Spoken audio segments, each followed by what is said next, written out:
only one way to grieve. Traditional grief therapy has even defined grief as an emotional response to loss. That's what grief is, and it's an emotional response to loss, and we need to get all those emotions out. And that's the typical approach to grief therapy. Well, there's some new theorists that are saying that in taking that approach, we are eliminating an awful lot of grievers. There's really two types of grievers.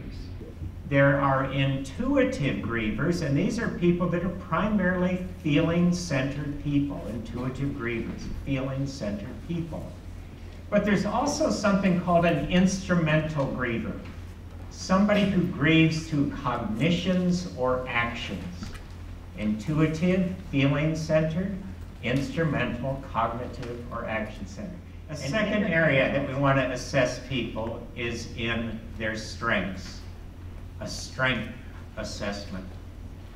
Mostly in healthcare and counseling, we do problem assessments of people. It communicates to people a message of dominance. It communicates to people that they're essentially powerless.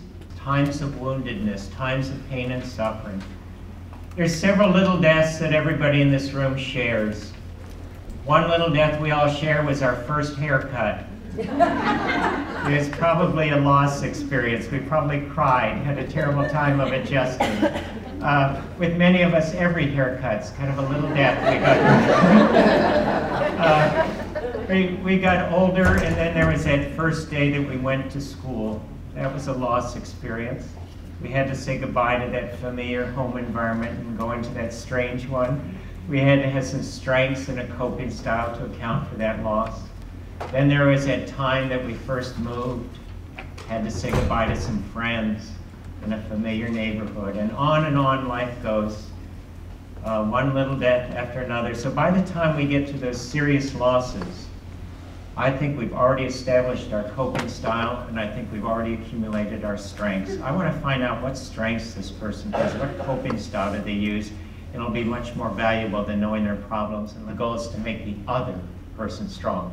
And if that is the goal, I better find out what strengths do they have and how can I feed them so that they can have that sense of empowerment.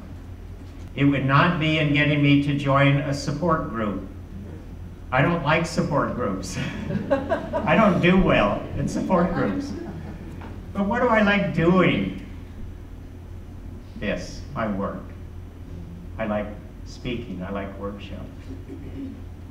If I'm going to process my healing, I need to process it in the way I think I best need to organize things, in the form of a workshop. I need to discover now who I am.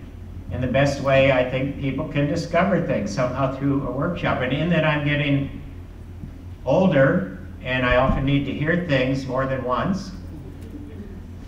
What better way than to simultaneously teach you as I'm teaching myself in the form of a workshop. Feeding the strength to process the healing. Letting people know, no matter how difficult things might seem to you right now, there's something for which you can be thankful. Let's find it. Let's.